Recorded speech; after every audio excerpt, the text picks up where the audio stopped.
Good morning students. मैं अभी बताऊंगा नेक्स्ट न्यूमेरिकल है मेरा ये। इस लेक्चर में मैं आप लोगों को बताऊंगा जैसे प्रीवियस न्यूमेरिकल मैंने किया था सेम टाइप ऑफ न्यूमेरिकल है, बस डिफरेंस यही है कि इसमें हमें नॉर्मल थ्रस्ट फाइंड आउट करना है, रेडियल से, लेकिन डिफरेंस ये है कि हमें जो भी maximum positive bending moment find out करना है और maximum negative bending moment find out करना, मतलब पॉजिटिव भी फाइंड आउट करना है, निगेटिव भी फाइंड आउट करना है और साथ में सी पॉइंट में मुझे बेंडिंग मोमेंट फाइंड आउट करना है। लेकिन प्रीवियस न्यूमेरिकल में हम लोग के जो यूनिफॉर्मली डिस्ट्रीब्यूटेड लोड है वो लेफ्ट हाफ में थे, यहाँ पे राइट हाफ में है। बाकी same to same type of numerical है। तो चलिए करते हैं इस न्यूमेरिकल को सॉल्व। पहले ये 3 हिंज आर्च हो गया, इसमें vertical at A, vertical at B, horizontal at A, horizontal at B and ये, और ये होगी आप लोगों का क्राउन पॉइंट। लेकिन हमें सी पॉइंट में फाइंड आउट करना है moment and also at the position of maximum positive and maximum negative. तो फिलहाल summation of horizontal forces is equal to 0, H A will be equal to H B बन जाएगा and vertical forces is equal to 0। So vertical at A plus vertical at B is equal to 24 into 24 हो जाएगी, half distance of 48। So 576 kilo newton is the total load. Now summation of moment at B is equal to 0। इस point पे मैं moment find out करूंगा। So vertical at A into 48 meter minus of 24 into 24 by 2। So उसके बाद मेरे पास value आ चुका है, that is VA value will be equal to VA value is equal to the 144 kilo Newton. So VB क्या हो जाएगी, VB हो जाएगी 576 minus of 144 that is 432 kilo Newton. So finally VA और VB आ चुका है मेरे पास। अब नेक्स्ट मुझे फाइंड आउट करना है ये जो क्राउन पॉइंट है, उस पॉइंट में मुझे मोमेंट फाइंड आउट करना है। Summation of moment at the crown point is equal to 0 करना है। देखो summation of crown moment at crown point is equal to 0। So crown point में मोमेंट फाइंड आउट कर रहे हैं तो VB इंटू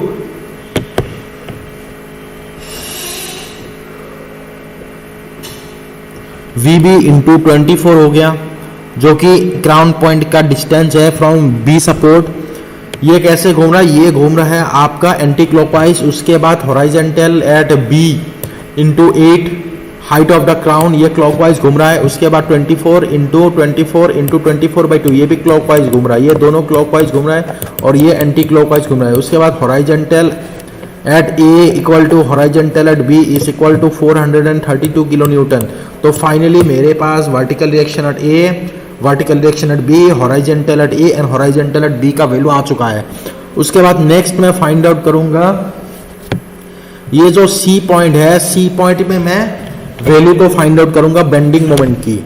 देखिए bending moment at the C point क्या होगा, सी पॉइंट में बेंडिंग मोमेंट फाइंड आउट करने के लिए पहले मुझे height at the C point जानना बहुत ही जरूरी है। तो height at the C point is equal to 4 into 8 into 4 YC by the L square X into L minus X कर देंगे। तो इसका वैल्यू आ जाएगा height at the crown point is equal height at the 12 metre point is equal to the 6 metre value आ चुका है। उसके बाद थीटा भी फाइंड आउट करूंगा क्योंकि रेडियल शियर और नॉर्मल थ्रस्ट फाइंड आउट करना है, तो इसके लिए मैं थीटा भी फाइंड आउट करूंगा।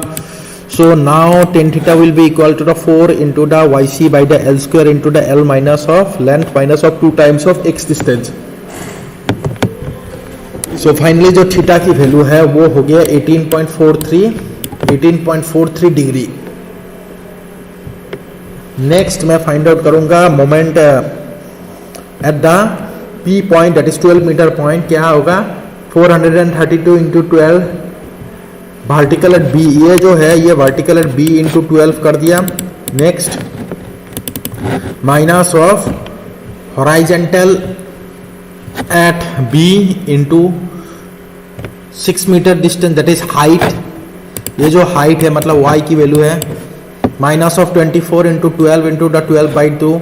तो फाइनली जो moment at the C point है वो वैल्यू आ रहा है 864 kilo newton metre. So this is the moment at C point. So मैंने मोमेंट फाइंड आउट कर दिया एंड रिएक्शंस फाइंड आउट कर दिया। अब साथों साथ मुझे फाइंड आउट करना है radial shear and normal thrust at P point. Radial shear जो है फॉर द पॉजिटिव, और साथ में मुझे ये भी फाइंड आउट करना है कि मैक्सिमम पॉजिटिव बेंडिंग मोमेंट कहाँ पे आएगी और मैक्सिमम निगेटिव बेंडिंग मोमेंट कहाँ पे आएगी। देखिए मैक्सिमम पॉजिटिव बेंडिंग मोमेंट अगर मुझे फाइंड आउट करना है तो मैं हमेशा उसी डायरेक्शन पे एक्स को एज्यूम करूंगा जिस डायरेक्शन में लोड प्रेजेंट है। जैसे यहाँ पे हाफ में लोड नहीं है, हाफ में लोड है, इसका मतलब है मुझे एक्स डिस्टेंस बी से लेना है। तो ये मैंने ले लिया एक्स डिस्टेंस। अब जब मैंने एक्स डिस्टेंस ले लिया, एक्स डिस्टेंस में मुझे वाई की वैल्यू फाइंड आउट करना है पहले। तो चलिए वाई की फॉर्मूला लगा लेते हैं अभी एक्स डिस्टेंस पे। So y is equal to 4 y C by L square into x into L minus of x. ये हो गया वाई की वैल्यू। उसके बाद D moment at the D point क्या हो जाएगी, मोमेंट एट द जो moment at the C point है उसमें नहीं, सी पॉइंट में नहीं, अभी एक्स डिस्टेंस पॉइंट में मोमेंट फाइंड आउट कर रहे हैं। So 432 into x minus of 432 into Y minus of 24 into X by 2। So finally जो मोमेंट है उसका वैल्यू मैंने फाइंड आउट कर लिया। अब डिफरेंशिएट करूंगा moment with respect to X. So 144 X minus of 12 X हो जाएगी equal to 0। So 12 X will be equal to 144 हो जाएगी। सो एक्स की वैल्यू जो है वो 12 आ जाएगा। फाइनली इसका मतलब है जो राइट हैंड साइड से अगर 12 मीटर में एक्स एज्यूम करता हूं तो 12 मीटर डिस्टेंस में मैक्सिमम पॉजिटिव आएगा।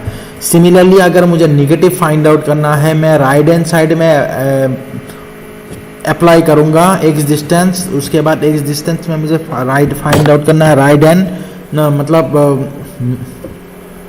X distance right hand side में, उसी पॉइंट में मुझे फाइंड आउट करना है minimum negative maximum negative bending moment.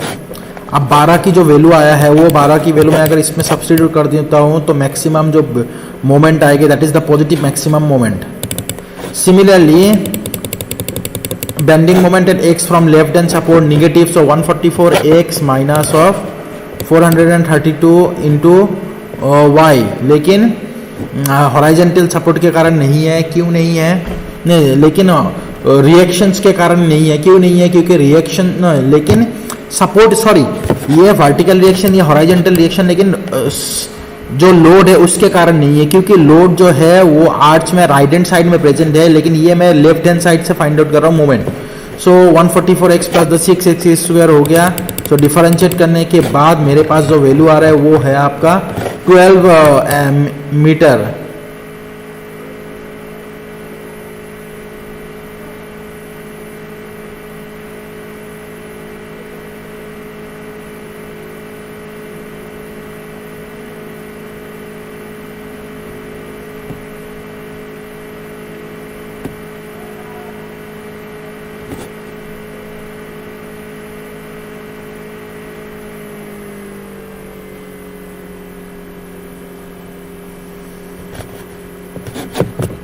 तो फाइनली जो है मेरे पास डिफरेंशिएट करने के बाद x की वैल्यू जो है वो 12 मीटर आ चुका है।